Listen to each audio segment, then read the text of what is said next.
disampaikan langsung oleh manajer PT Mitrasi Pratama, Bapak Ismail. Kami persilahkan. Udah seger lagi ya Pak? Ya, udah seger lagi kan? Udah main pijit-pijitan. Ya, saya sekarang mau sampein mengenai safety driving and defensive. Ya, kalau tadi Pak Herli itu sampein dari sisi kepolisian. Ya, dari sisi kepolisian, dari sisi safety riding. Kalau saya lebih kepada secara personal atau secara pribadi, kita sebagai pengguna kendaraan, ya, kita sebagai pengguna kendaraan, kita sebagai pengguna jalan. Jadi masuk Pak Medi. Nah, Bapak lihat gambar ini ya. Gambar apa ini Pak? Gambar sebuah kecelakaan. Lanjut Pak Medi. Ya. Kalau ngelihat mobilnya kayak begini, orangnya kayak gimana? Innalillahi wa inna ilaihi rajiun. Lanjut Pak Medi. Nah,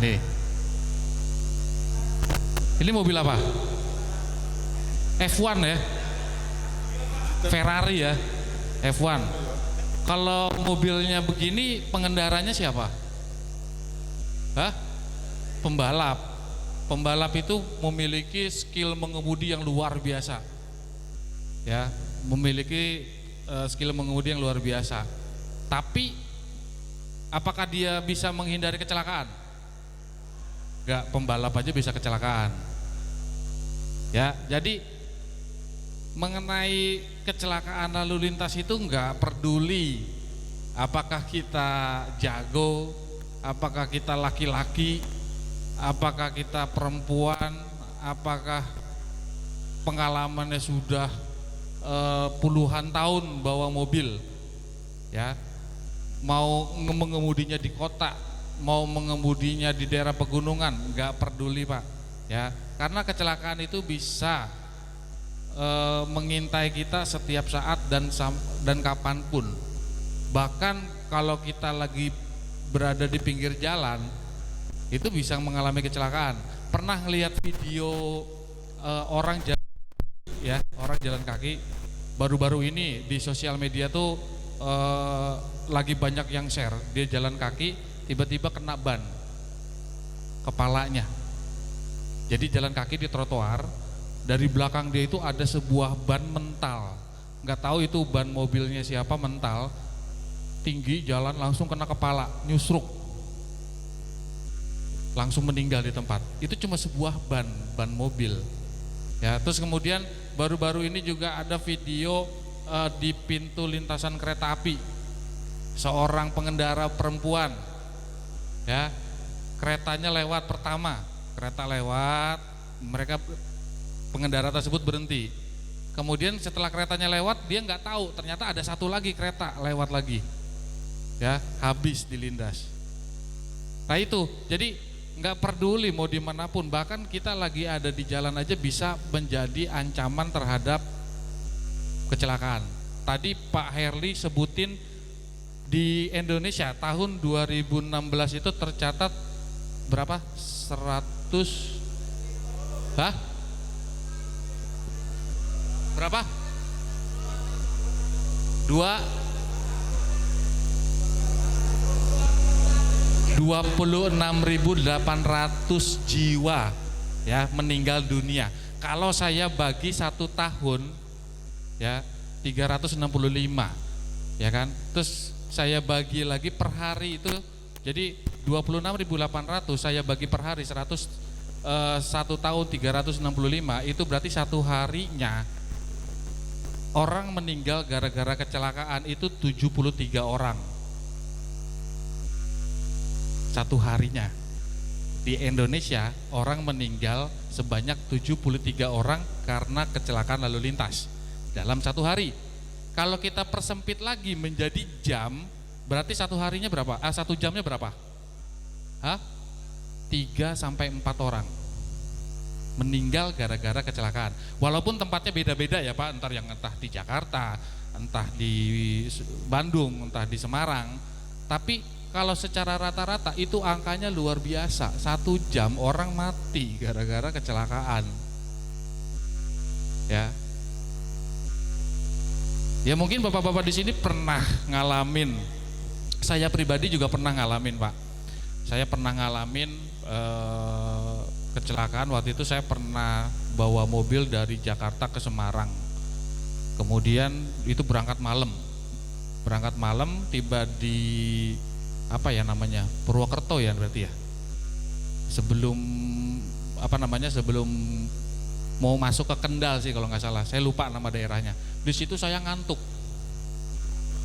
saya tidur 3 detik kurang lebih ya, saya nggak ngitungin, tapi menurut saya sekitar 3 detik saya tidur, Pak. Tidur, akhirnya setir melayang ke kanan. Kenapa Pak Medi? Ya, setir melayang ke kanan. Kalau di Indonesia setiap kejadian itu masih ada untung ya. Untung ada trotoar di tengah.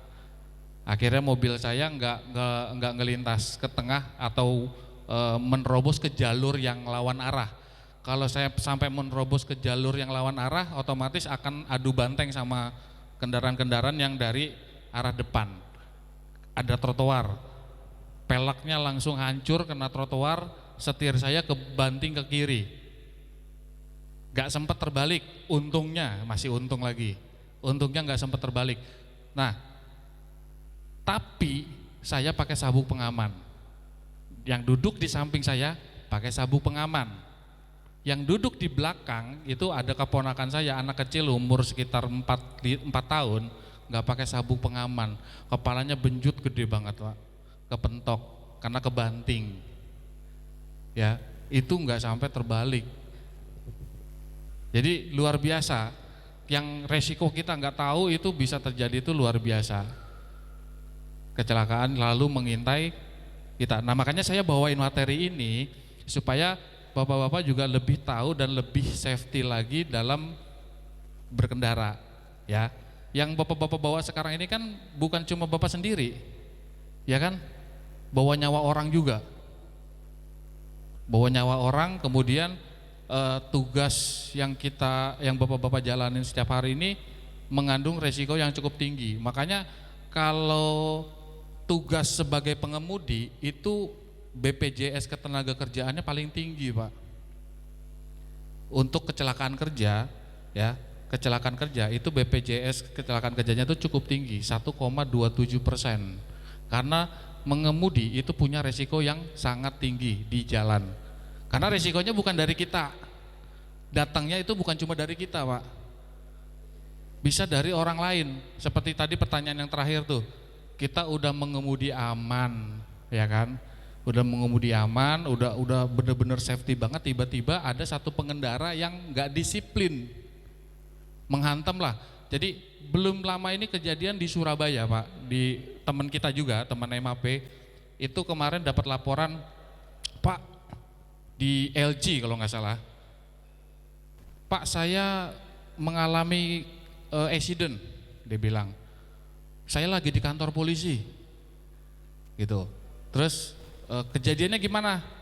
Kejadiannya ada sebuah sepeda motor itu keserempet mobil lain, dia diserempet sepeda motor, tapi karena diserempet, akhirnya motor ini hilang kendali dan menabrak mobil LG yang lagi dikendarai oleh driver MAP. Dan setelah menabrak mobil LG tersebut, pengendara motornya koma, masuk rumah sakit. Nah, pengemudi MAP itu sempat ditahan ke polisi. Nah, ditahan ini bukan artinya ditangkap ya, Pak ya. Seperti tadi pertanyaan terakhir itu, ditahan ini adalah untuk dimintai keterangan, untuk dibuatkan BAP. Makanya sekarang dari tim kepolisian itu dia punya strategi untuk mengetahui sebenarnya kejadian kecelakaan itu seperti apa, karena ada yang namanya rekayasa untuk setiap kejadian itu direka ulang. Seperti kasus kemarin di jalur Puncak Bogor, itu kan juga beberapa hari setelah kejadian itu dilakukan rekayasa ulang untuk mengetahui sebenarnya kecelakaan ini persis terjadinya itu seperti apa. Nah itu pun sama, makanya mereka tim kepolisian itu suka taruh CCTV di jalan, kemudian dia juga manfaatkan CCTV yang suka ada di toko-toko. Contohnya kalau sekarang kita lihat setiap Indomaret depannya suka ada CCTV ya, yang dia menyorot ke jalan. Sebenarnya bukan cuma untuk mengamani toko tersebut, tapi video itu juga bisa dijadikan barang bukti apabila terjadi kecelakaan yang terjadinya di depan toko mereka. Nah seperti itu. Pak Medi lanjut. Nah ini kalau saya lihat di tahun 98 kecelakaan, kematian yang disebabkan oleh kecelakaan itu adanya di posisi 9. Ya sesuai angka yang tadi, ini menurut data dunia. Nah, kalau kita lihat di Indonesia aja seperti itu angkanya. Di tahun 2015 itu rankingnya naik jadi peringkat ketiga. Kematian yang disebabkan oleh kecelakaan. Nah bahasa-bahasa lainnya ini saya kurang paham karena ke bahasa kedokteran ya Pak. Yang paling saya tahu adalah itu ada HIV, AIDS yang disebabkan oleh virus HIV itu ada di peringkat 10. Kemudian perang saja, war ya, nomor 8 itu kematian yang disebabkan oleh perang aja adanya di peringkat ke-8. Berarti kecelakaan lalu lintas ini luar biasa, merenggut nyawa. Boleh Pak Medi halaman berikutnya. Sebenarnya apa tujuan kita berkendara Pak? Kalau driver MAP tujuan berkendara tugas Pak, ya tugas Pak nganter user, ya kan? Sebenarnya tujuan berkendara itu adalah untuk memindahkan atau untuk mempermudah memindahkan sebuah barang, orang, atau kita ingin mencapai satu tujuan dengan cara lebih mudah dan lebih efisien terhadap waktu. Ya, kalau dulu belum punya kendaraan, orang mungkin jalan kaki. Terus kemudian ada yang manfaatin pakai kuda atau pakai onta atau binatang gitu kan, atau pakai beca. Sekarang zaman sudah canggih, bahkan kendaraan-kendaraan yang ada sekarang aja itu canggihnya udah luar biasa. Fitur-fitur yang diciptakan oleh pengembang perusahaan kendaraan itu luar biasa. Tujuannya apa? Ya sama, tujuannya cuma satu, untuk mengurangi tingkat kecelakaan. Ya, Pak Medi. Oke. Nah di sini saya ingin sampaikan bahwa ada 10 penyebab terjadinya kecelakaan. Yang paling nomor 1 itu adalah faktor manusia. Ya. Nah ini 10 penyebab terjadinya kecelakaan. Cuma yang menjadi faktor pertama kali dan paling utama itu adalah manusia. Kenapa dibilang manusia? Ya karena sebuah mobil kalau terparkir di garasi rumah itu bahaya nggak Pak? Hah? Enggak ya, nggak bahaya. Motor atau mobil terparkir di garasi rumah itu nggak memiliki bahaya sama sekali, kecuali ada kejadian ya kebakaran atau apa nyamber ke mobil baru itu berarti kan penyebabnya bukan si mobilnya ya, faktor penyebabnya berarti itu kan kebakarannya sendiri. Tapi kalau mobil tersebut atau motor tersebut sudah dikendarai oleh manusia atau sudah dinaiki oleh manusia, mobil tersebut akan berubah menjadi senjata pembunuh kalau dikendarai sama orang-orang yang tidak bertanggung jawab. Contoh kejadian yang waktu itu di Monas, di Tugu Tani, ya kan, seorang wanita mengendarai Xenia warna hitam kalau nggak salah kan, itu berapa korban yang dibunuh?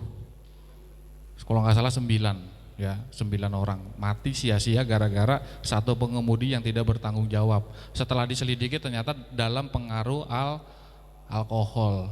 Nah penyebab-penyebab lainnya adalah ya faktor jalan, kemudian karena memang orangnya mengkonsumsi miras. Itu faktor-faktor yang sebenarnya masih kecil, tapi yang paling utama itu sekitar 75%. Faktor utamanya itu lebih kepada si manusia. Makanya tadi ada perbedaan Pak Medi coba slide berikutnya Pak. Nah ini safety driving sama defensive driving, apa bedanya? Kalau safety driving itu sebenarnya lebih kepada seorang pembalap tadi yang saya bilang punya skill yang tinggi, dia itu lebih memiliki teknik safety driving karena yang ada di dirinya dia adalah gimana caranya supaya saya selamat dan finish paling depan. Makanya pembalap itu harus punya safety driving yang cukup tinggi. Tapi kalau kita masyarakat umum itu harus punya defensif. Defensif itu apa? Ya defensif itu kita bisa melakukan tindakan pencegahan ke depan. Jadi kalau misalnya saya bawa mobil, begitu berada di perempatan lampu merah, itu saya langsung lihat sekeliling. Saya lihat sekeliling, di depan ada apa, di belakang saya ada apa, di kiri kanan saya ada apa. Nah, saya lihat, di situ saya prediksiin nih. Kalau misalnya saya ada di barisan kedua lampu merah, saya lihat kendaraan yang di depan. Setelah mau lampu hijau, kita harus berpikir, ini kendaraan yang di depan ini mau kemana? Apakah dia lurus, apakah dia belok kiri, atau apakah dia belok kanan? Nah itu harus kita prediksikan. Makanya disebutnya defensif. Kita bisa memperkirakan jauh ke depan kira-kira apa yang akan dilakukan oleh pengemudi lain di jalan. Nah itu yang namanya defensif. Makanya defensif itu lebih kepada cara untuk selalu berpikir jauh ke depan dan selalu siap terhadap apapun yang akan terjadi. Nah di sini teknik-tekniknya mungkin nanti akan kita bahas secara satu persatu. Ya, karena waktunya juga nggak banyak, paling saya speed aja ya Pak. Ada 5, yaitu teknik pemasangan sabuk pengaman, kemudian mengenai spion, kemudian mengemudi, kemudian cara menghindari gangguan, yang terakhir adalah jaga jarak.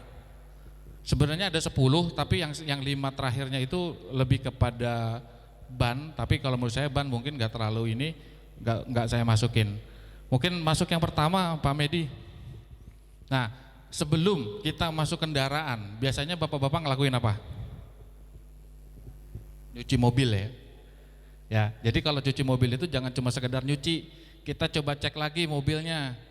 Ya, apalagi nih kendaraan yang bapak bawa itu kan kendaraan ada yang pakai mobil perusahaan tunas, ada yang pakai mobilnya customer ya. Ya kan? Bahkan sekarang ini ada yang silang, mobil tunas bawa mobil indoren. Ya, benar kan? Nah itu paling gak enak. Jelas makin gak enak. Tapi apakah kita bisa protes? Susah, karena ya kalau misalnya itu maunya customer, mau seperti apa kan? Jadi memang contoh misalnya Permata. Kalau Permata sih menurut saya sih biasanya nggak ditukar-tukar ya. Yang paling banyak ditukar-tukar itu biasanya niaga. Niaga tuh sering ditukar-tukar. Jadi dia pimpinannya yang paling tinggi. Misalnya tadinya dia pegang mobil tunas, gitu kan. Terus kemudian setelah mobil tunas ini udah kira-kira 2 tahun, terus kemudian cabang tersebut mau beli mobil baru lagi. Ternyata yang mobil barunya dari Indoren. Datanglah mobil baru. Ketimbang mobil yang sudah 2 tahun sama mobil yang baru, biasanya pimpinan maunya yang mana? Yang baru, ya kan? Itu udah pasti. Ya udah mobilnya tuker. Loh drivernya gimana Pak? Ya nggak apa-apa, tuker aja. Nah itu bisa jadi satu resiko. Wah ini saya bawa mobil vendor lain. Nah triknya apa? Ya triknya kita harus lebih hati-hati bawa mobil kendaraan orang lain, terkait walaupun mobil tersebut sudah diasuransikan, tapi kan tetap aja yang namanya asuransi itu punya biaya on risk ya, resiko sendiri yang harus kita tanggung.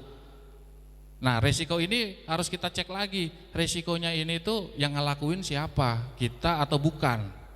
Contoh misalnya ada kejadian, selesai kerja kita parkir mobil di customer, bener kan? Ya, nggak dibawa pulang kan Pak? Taruh mobil di customer, ya. Terus kemudian udah Pak mobil sudah saya parkir, ini kunci sama STNK-nya. Serahin dong. Ya, biasanya serahinnya ke siapa? Security, ya kan, security. Kita serahin Pak kuncinya. Pulanglah kita kan, pulang. Nah, pada saat pulang ternyata mobil itu dipakai, gitu kan? Yang entah yang pakai siapa gitu, atau mungkin ada orang karyawan bank yang mau butuh urgent, butuh mobil untuk nganter keluarganya, gitu kan? Dipinjem ya udah ambil aja kuncinya sama security di jalan. Tiba-tiba di jalan terjadi sesuatu hal yang kita nggak tahu kan. Begitu besok paginya kita tugas, kita nggak ngecek lagi kendaraannya, langsung main pakai aja. Tapi ketika ada pengecekan asuransi kendaraan, otomatis yang akan disalahkan siapa? Driver. Pak, ini saya nggak pernah tahu loh, saya nggak pernah nabrak. Wah, nggak mau tahu biasanya. Ya kayak gitu tuh, nggak mau tahu. Makanya perlu yang namanya pengecekan kendaraan sebelum bertugas. Ya sambil-sambil nyuci mobil dicek, gitu. Kalau muncul satu aja baret atau rusak, itu segera dilaporkan Pak, supaya beban resikonya itu bukan di kita. Tapi kalau jelas-jelas yang bikin gores adalah kita, terus nggak ngaku, ya itu jangan juga. Ya udah jelas-jelas kemarin, aduh ini saya nyerempet mobil nih, udah dia pura-pura nggak tahu deh, gitu kan, pura-pura nggak tahu. Nah, kemudian kunci STNK sama kartu parkir. Ya, kartu parkir nih. Kejadian juga mobil sudah diparkir, gitu kan. Terus kemudian kuncinya sudah diserahkan sama driver. Kemudian kartu parkirnya ditinggal di dalam mobil sama si driver. Ini kejadian nih Pak di Jakarta waktu itu di PT Commonwealth Bank. Kejadian mobil sudah diparkir, kunci sama STNK itu sudah diserahkan ke customer, mobilnya hilang. Mobilnya hilang. Begitu besok paginya tuh mobil udah nggak ada di lokasi parkir. Terekamlah di CCTV itu. Secara wajah nggak kedetek karena dipakai topi. Tapi secara asuransi atau secara customer, kalau di peraturan kerjasama, kalau mobil tersebut hilangnya di customer, maka beban on risk-nya itu akan dibebankan oleh customer, gitu kan. Tapi ternyata ketika diusut lagi kasus tersebut, si driver punya kesalahan, dia ninggalin kartu parkir. Jadi pada saat rekam kamera, mobil tersebut melintasi pintu parkir, dia turunin jendela setengah, turun sehingga nggak terekam kamera. Dia serahin kartu parkir sama petugas parkirnya, ya dibolehkan keluar karena punya kartu. Nah, pihak customer nggak mau. Wah, saya nggak mau dibebanin biaya on risk-nya karena ada kesalahan di situ. Kesalahannya adalah ya kenapa driver tunas ninggalin kartu parkir. Kalau nggak sebenarnya mau ninggalin atau nggak ninggalin kartu parkir, kalau udah kasusnya hilang aja ya. Nggak akan terbatalkan gara-gara nggak ada kartu parkirnya, malingnya nggak jadi ngambil, nggak juga. Kalau udah takdir hilang sebenarnya hilang juga. Tapi yang namanya instansi perusahaan biasanya ya nyari kelemahannya kita adalah si driver meninggalkan kartu parkir, sehingga si customer yang harusnya bayar biaya on risk dia nggak mau bayar, gitu. Nah, buat informasi juga, biaya on risk itu kalau misalnya mobil hilang itu adalah 10% dari harga mobil. Jadi misalnya mobil Bapak yang Bapak bawa itu Xenia tahun 2015. Tahun ini mobil tersebut nilainya berapa? Misalnya masih 120 juta. Berarti biaya on risk-nya itu adalah 10% dari 120 juta, yaitu sebesar 12 juta biaya on risk-nya. Kemudian belum lagi ditambah biaya surut untuk pengurusan berita acara di kepolisian. Nah, ngurusin berita acara di kepolisian aja itu bisa habis 5 sampai 10 juta Pak. Kalau di Jakarta ya, kalau di daerah sini saya nggak tahu berapa. Nah itu resiko bahaya, makanya saya perlu sharing atau informasikan supaya bapak-bapak juga lebih hati-hati lagi dalam melakukan serah terima kendaraan. Apalagi serah terimanya kalau misalnya bapak baru dapat mobil terus ada pergantian mobil, tetap Pak di checklist lagi tuh. Ya bempernya dicek lagi, dongkraknya ada atau enggak. Lebih utama lagi ban serepnya ada apa enggak gitu, karena ada juga kejadian yang kayak gitu, begitu sudah 2 tahun mobil servis dibawa ke kantor, begitu dicek ban serepnya nggak ada, begitu ditanya wah nggak tahu Pak. Nah itu dia, karena mobil itu kan selalu terparkir di customer setelah bertugas, ya kita nggak tahu mobil tersebut dijailin apanya, atau ada yang iseng, atau ada yang ngambil ban serepnya, nggak ada yang tahu. Makanya dilakukan pengecekan, kemudian dilakukan lagi pengecekan terhadap ruang mesin. Nah kalau ini pakai bahasa Inggrisnya power itu petrol, oil, kemudian water, electrical, sama rubber. Kalau di bahasa Indonesianya biasanya balok, ya balok, B-nya ban, A-nya apa? Air. Ya, L-nya apa? Listrik. Ya, kelistrikan, aki, setrum, segala macam. Kemudian O-nya apa? Oil. Oil ini ya oli termasuk bahan bakarnya. Kemudian K-nya apa? Ya, K-nya apa? Karet. Karet itu ya berarti yang berhubungan sama karet, bahan dasarnya karet, kayak selang, ya kan, selang dari radiator ke penampungan. Nah itu perlu dicek juga apakah karetnya sudah mengembung atau belum. Kalau segera mengembung ya segera dilaporkan. Ya, itu pengecekan dari ruang mesin. Nah setelah dilakukan pengecekan baru atur duduk, posisi duduk. Nah ini pengaturan untuk posisi duduk. Jadi usahakan jangan sampai tangan kita ini lurus pada saat megang setir. Jadi kalau bisa di situ seperti gambar adalah agak menekuk ya Pak. Fungsinya apa? Fungsinya ketika kita melakukan, karena setir itu kan miring ya. Ketika kita muter ke atas itu pasti lurus. Tapi ketika di samping nekuk lagi. Jadi atur seperti itu adalah di samping. Oke, dilanjut Pak. Kemudian setelah atur posisi duduk, atur posisi sabuk pengaman dipasang. Ya, pastikan sabuk pengaman terpasang.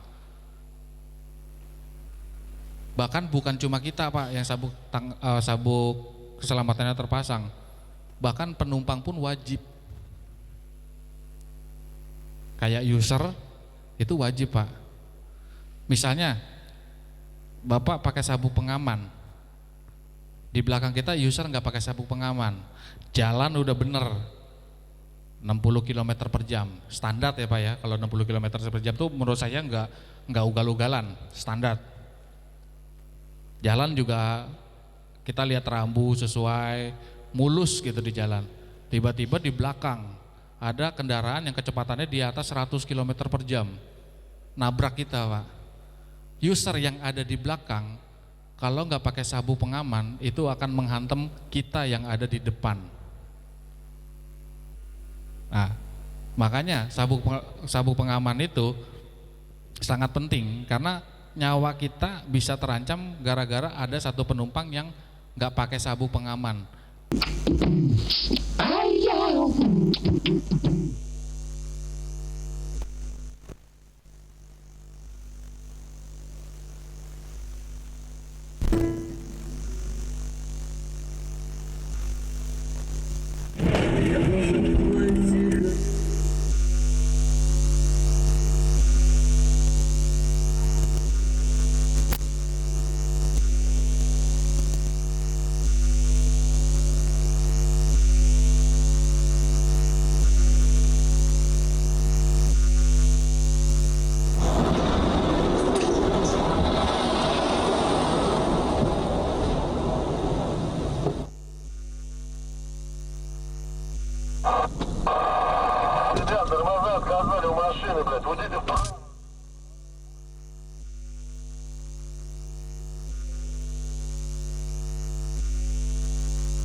Тихо, стой, стой, не вылазь.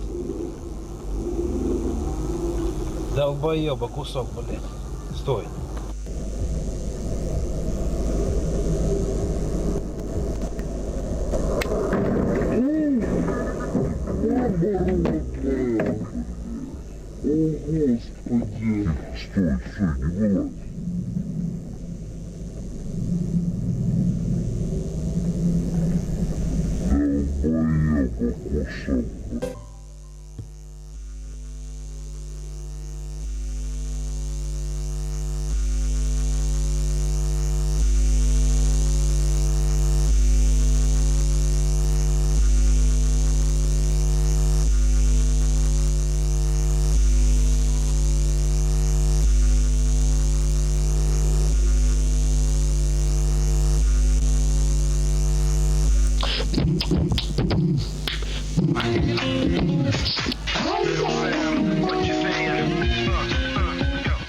Body to body, funky to funky.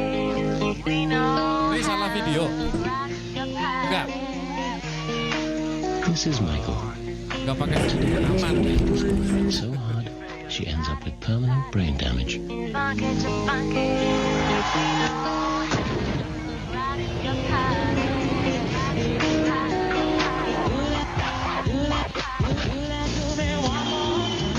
I can never get enough of a man like you.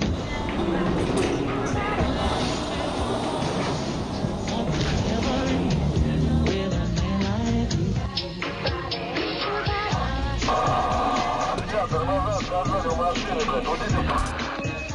Three dead in this vehicle.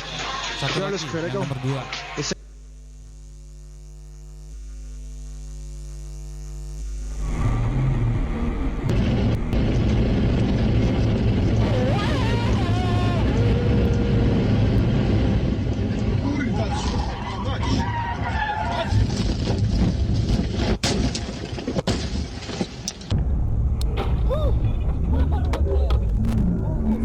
Стой, стой, не вылазь. Долбоеба кусок, блядь. Стой.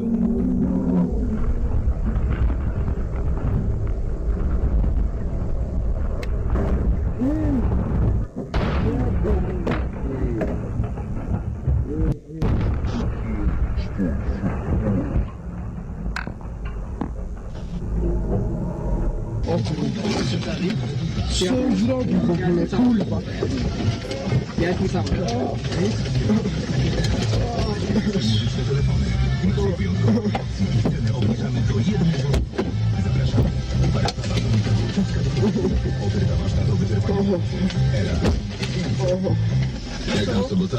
A oglądałem w telewizji animację Bitew Wikingów. Terus cas terjadi kecelakaan.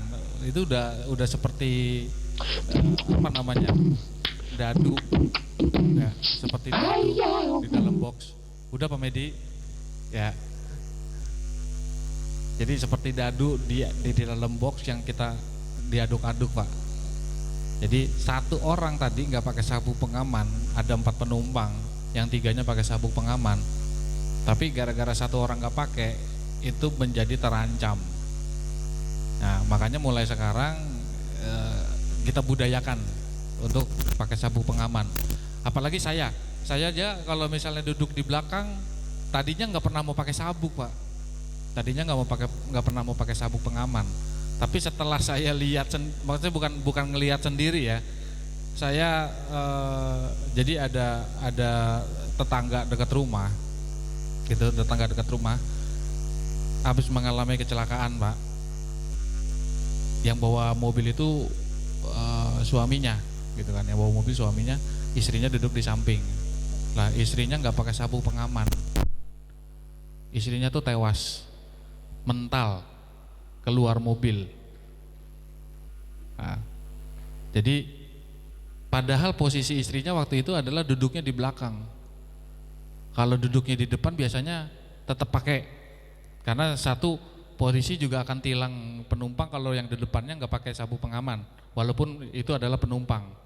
Nah, posisi duduk istrinya adalah di belakang, dia nggak pakai sabuk pengaman, nah itu tewas, terpental keluar kendaraan. Nah sejak itu saya walaupun duduk di belakang pakai sabuk gitu.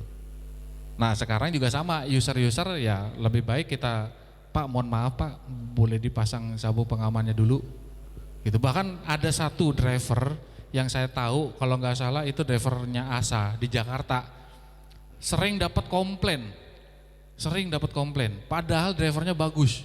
Bahkan drivernya sendiri itu kalau misalnya mau tugas, pernah saya lihat juga, dia bilang masuk mobil, usernya masuk, Pak maaf pakai sabuk pengamannya gitu kan. Nah si driver ini nggak akan mau jalan kalau penumpangnya belum pakai sabuk pengaman, tapi sering dikomplain. Ya karena itu mungkin drivernya sebenarnya lebih mengutamakan safety, tapi terkadang ya namanya ya orang pengen buru-buru, jadi hal baik malah dijadikan sebuah komplain. Nah makanya sekarang nanti Pak Medi akan bawakan refresh standar grooming sama kode etik. Ya cara penyampaiannya seperti apa nanti Pak Medi mungkin baik akan sampaikan. Pak mohon maaf Pak, boleh pakai sabuk pengamannya gitu kan. Mohon maaf Pak, boleh dipasang dulu atau untuk keselamatan. Awalnya adalah kata Pak untuk keselamatan boleh dipasang dulu sabuknya gitu. Kalau tetap nggak mau, ya udah, jangan dipaksa ya Pak, ditarik-tarik kayak gitu, jangan nanti malah makin cepet. Ya, oke lanjut Pak. Nah kemudian setelah sabuk pengaman adalah yang tadi Pak Herli juga sampaikan adalah blind spot. Ya, ada yang tahu blind spot? Titik buta ya Pak. Titik buta adalah titik yang tidak terlihat ketika kita masuk dalam kendaraan. Ya, kayak saya diri di sini, pandangan saya luas. Secara garis besar, saya bisa ngelihat ke kiri dan ke kanan dan secara ke depan, kecuali belakang. Memang nggak punya mata di belakang ya Pak. Jadi nggak bisa ngelihat depan. Tapi ketika saya masuk ke dalam mobil, pandangan saya berkurang. Satu, ada list, ya kan. Yang kedua, jendela, ada atap juga yang kita bisa mengurangi jarak pandang. Makanya kita perlu ngatur yang namanya kaca spion supaya kita bisa melihat kendaraan tersebut yang ada di belakang maupun yang ada di samping. Makanya spion itu dibikin cembung supaya bisa melihat secara luas kendaraan yang ada di belakang. Ya, lanjut Pak Medi. Nah ini visualisasi kendaraan warna biru terhadap situasi kendaraan yang ada di sekitarnya. Jadi spion tengah kita bisa melihat mobil warna kuning. Ya, ada spion kiri kanan yang bagian atas itu kalau kita pasangnya terlalu dorong keluar. Ya, terlalu dorong keluar sehingga kita nggak bisa ngelihat posisi bodi mobil kendaraan kita. Jadi yang benar itu adalah yang paling bawah. Kiri kanannya paling bawah itu jadi agak ditekuk ke dalam. Kita bisa melihat sedikit saja bodi mobil kita. Dan jangan juga terlalu ke dalam Pak. Akhirnya kita nggak ngelihat jalanan, yang kita lihat cuma bodi mobilnya doang. Ya ngatur ya. Kemudian Pak Medi. Kok balik? Oh ini cara mengemudi ya. Nah setelah semuanya diatur, barulah kita mulai mengendarai kendaraan. Posisinya ya rileks, seperti Pak Herli tadi sampaikan, yang tahu fisik kita itu adalah kita sendiri. Kalau kita ngerasain kurang fit, jangan terlalu dipaksaan, atau karena semalamnya lembur sampai jam 2 malam Pak, itu kan, berarti kan lelah, kurang tidur. Sebaiknya istirahat dulu. Oke lanjut Pak. Nah ini gangguan. Yang kedua, setelah kita bawa mobil, pada saat di jalan biasanya ada gangguan. Gangguannya apa? Nggak tahu jalan, nyasar misalnya. Bukan nggak tahu jalan dalam artian kita benar-benar nggak tahu ya. Biasanya ada juga yang kita tahu daerah sana, tapi kita nggak tahu tempat yang dituju sama si user itu tempat apa.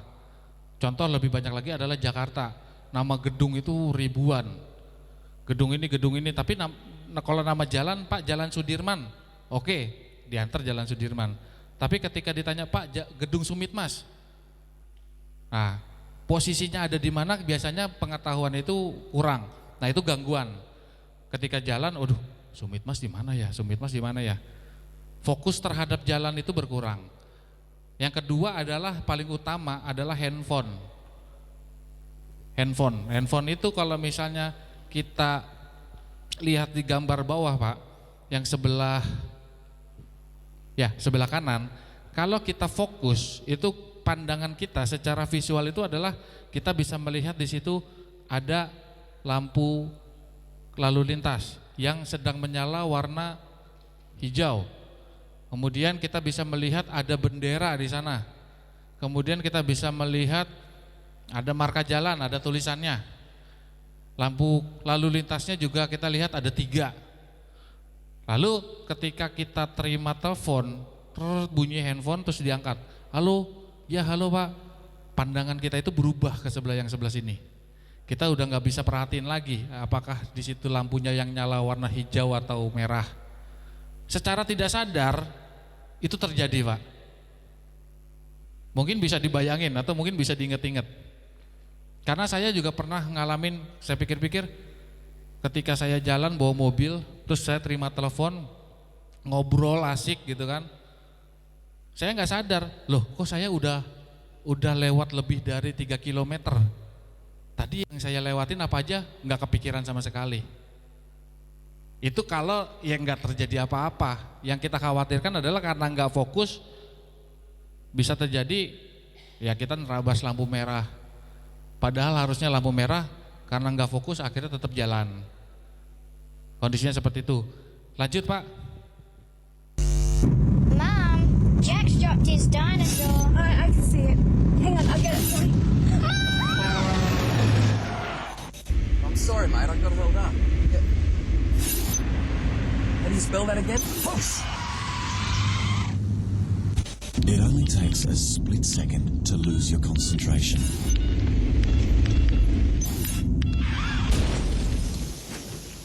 Good drivers just drive. Ya. Jadi kalau ada telepon masuk atau ada SMS masuk, alangkah baiknya kalau memang itu sangat penting, apalagi kalau keluarga ya, yang telepon misalnya istri lagi bawa mobil, istri telepon, lebih baik minta izin. Pak, izin sebentar saya mau angkat telepon, menepi gitu. Ya, daripada memaksakan terus terjadi satu hal yang gak diinginkan atau terjadi kecelakaan. Gangguan yang terakhir adalah narkoba ya, yang tadi seperti disampaikan, alkohol. Ini juga menjadi satu gangguan. Pak Medi, gambar berikutnya. Nah ini mungkin pernah juga saya sampaikan juga. Ini adalah mobil tunas Pak. Mobil tunas yang terbakar di Jalan Jenderal Sudirman, tepatnya di depan gedung Setiabudi. Ya. Kecelakaan terjadi di jam 4 pagi. Supirnya di dalam angus. Ya, supirnya di dalam angus. Ketika terjadi kecelakaan, saya langsung dihubungin, Ismail tolong dicek terjadi kecelakaan mobil tunas. Gitu kan. Pertama kali yang saya cek adalah Pak, nomor polisinya berapa? Saya dapat nomor polisinya, begitu saya dicek di data kendaraan, ternyata Pak, mobil tersebut nggak pakai driver. Artinya mobil ini waktu disewa itu nggak pakai pengemudi. Otomatis yang ada di dalam itu adalah usernya. Yang di dalam tersebut adalah usernya. Nah, saya cek lagi, ini kendaraan disewa oleh siapa? Ternyata disewa oleh salah satu perusahaan pembuat minuman keras. Ya, mobil ini disewa oleh kendaraan pembuat minuman keras. Saya nggak mau nyebutin merek Pak, ya nggak boleh. Disewa oleh mereka. Usernya tersebut ternyata habis launching produk minuman baru. Jadi pabrik tersebut habis buat merek baru minumannya, Itu dia perdana launching di salah satu bar di Jakarta. Pulangnya ya mungkin kebanyakan ngetes ya minumannya, akhirnya mabuk dan kendaraannya nabrak tembok gedung Setiabudi, langsung terbakar dan pengendaranya hangus di tempat. Nah, sesaat setelah kita lakukan olah TKP, kita ngelihat periksa beberapa saksi, dan saksi bilang pada saat mobil depan sudah keluar api itu orangnya masih bergerak di dalam, tapi nggak bisa buka pintu. Dan ketika orang yang di luar mau buka pintu juga api udah langsung nyampur cepat, ya sampai akhirnya hangus. Dan jam 4 pagi itu kondisinya ya mungkin tim pemadam juga nggak terlalu cepat datangnya Pak, jadi hangus sama orang-orangnya. Nah ini salah satu mobil tunas ya Pak. Lanjut Pak Medi, udah jam 12 juga soalnya. Nah kemudian ini adalah jarak aman untuk mengikuti kendaraan. Jarak aman adalah saat di tol itu adalah 3 detik ya Pak. 3 detik atau bukan hitungannya adalah 100 meter. Ada satu titik di jalan tol itu ada penunjuk jarak aman ya, tapi biasanya cuma ada satu titik, 0, 50, 100. Tapi kalau misalnya di jalan tol itu enggak selalu ada, cuma di satu titik tertentu doang, enggak sepanjang jalan itu ada. Makanya untuk mengukurnya adalah kita pakai hitungan detik, 3 detik. Jadi patokannya misalnya kita bisa jadikan patokan itu adalah tiang jembatan atau tanda kilometer yang ada di jalan, kan suka ada kilometer berapa, ada patoknya ya kalau nggak salah. Itu bisa kita jadikan acuan atau patokan untuk menentukan jarak kita terhadap kendaraan yang ada di depan itu aman atau enggak. Misal saya ada di belakang, ada satu kendaraan di depan, ketika melewati patok tersebut, mobil yang ada di depan, kita mulai hitung tuh 1, 2, 3. Ketika hitungan ketiga mobil saya persis di patok tersebut, berarti jarak saya aman. Jarak aman ini adalah jarak di mana apabila mobil yang ada di depan itu melakukan pengereman mendadak atau mobil yang ada di depan itu terjadi kecelakaan, kita masih bisa menghindar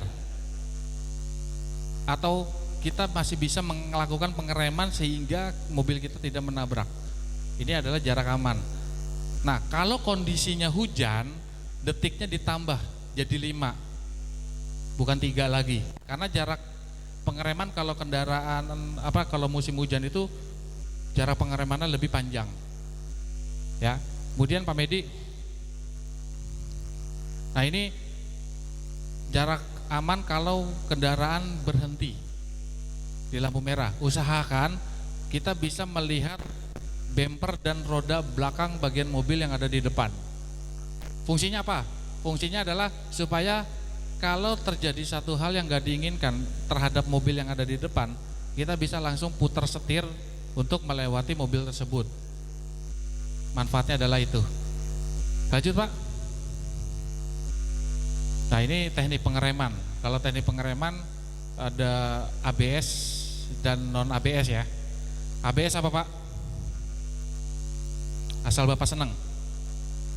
Anti-lock braking system ya, adalah satu sistem pengereman yang dipasang di sebuah kendaraan untuk menghindari roda kendaraan tersebut terkunci ya.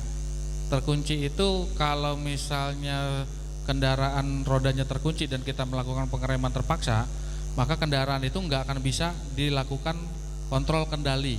Walaupun setirnya diputar ke kiri atau ke kanan, tetap kendaraan akan melaju ke depan. Itu kalau sudah terkunci. Tapi kalau sudah menggunakan ABS biasanya masih bisa. Pernah Bapak dengar ngerem dikocok?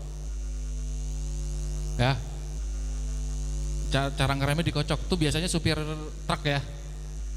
Nah tekniknya sama, ABS itu sama tekniknya kayak sistem pengereman dikocok, tapi ini sudah diatur oleh komputer. Nah kalau kendaraan kita sudah dilengkapi ABS, pada saat kita lakukan menyalakan kunci kontak, itu ada logonya, ada tulisannya ABS, dilingkarin warna kuning. Oh, berarti mobil saya dilengkapi oleh ABS. Ada di sini Pak yang mobilnya sudah pakai ABS? Honda Freed, ya Honda Freed sudah pakai ABS. Pernah ngerasain ABS-nya berfungsi? Belum pernah ya. Nah, ABS itu kalau misalnya berfungsi, jadi pada saat kita melakukan pengereman mendadak, kalau ABS-nya berfungsi itu terdengar suara gemuruh. Terdengar tuh suara gemuruh di bagian bawah, di bagian 4 roda itu ada suara gemuruh. Kayak kita kalau lagi jalan di atas aspal yang kasar, ya pernah lewat kan, ada suara ban itu kan ada gemuruhnya. Nah, itu suaranya seperti itu. Kemudian juga ada getaran-getaran konstan, jeduk jeduk jeduk jeduk. Nah, itu ABS-nya lagi bekerja. Berarti itu ABS-nya berfungsi. Jadi kalau misalnya Bapak kendaraannya dilengkapi ABS dan sewaktu-waktu mengalami pengereman mendadak dan itu terjadi, gak usah panik karena memang itu ABS-nya berfungsi. Gitu. Jadi pada saat kita nyalakan kunci kontak, kalau lampu ABS itu nyala, biasanya nggak lama mati ya, nyala terus habis itu mati. Nah, biasanya itu memang secara indikator ABS tersebut berfungsi, gitu. Ya, oke terus Matt sampai terakhir. Ban kalau nggak salah, ya ini. Yang terakhir saya sampaikan adalah ban, Pak. Ya, kondisi ban juga mempengaruhi terjadinya kecelakaan. Kalau selintas kita lihat yang sebelah kiri itu agak ngembung ya. Itu artinya tekanan bannya, tekanan anginnya kurang. Jadi kalau untuk tahu tekanan ban itu kurang atau enggak, jangan pakai kaki. Pernah saya lihat ditendang-tendang. Emang di sini ada speedometer kan nggak ada. Ya, lebih baik cek ke pom bensin. Biasanya suka ada angin ya. Nah, di situ bisa dicek kondisi bannya. Kemudian lanjut Pak Medi. Nah, bannya sudah mulai diganti. Nah, kalau bannya sudah mulai diganti, kita lihat tuh di situ di lingkaran kuning itu ada tanda segitiga. Ada tanda segitiga yang menunjuk ke atas, kemudian kita tarik lurus ke atas ban. Kita tarik terus ke atas ban, di tengah-tengah alur ban itu ada jendolan, Pak. Ada jendolan. Kalau ban baru, jendolan itu dengan pinggir ban itu lebih tinggi. Gitu. Tapi nanti kalau misalnya sudah lama-lama, jendolan tersebut akan sama rata sama ban. Kalau sudah sama rata sama ban, otomatis ban tersebut harus diganti.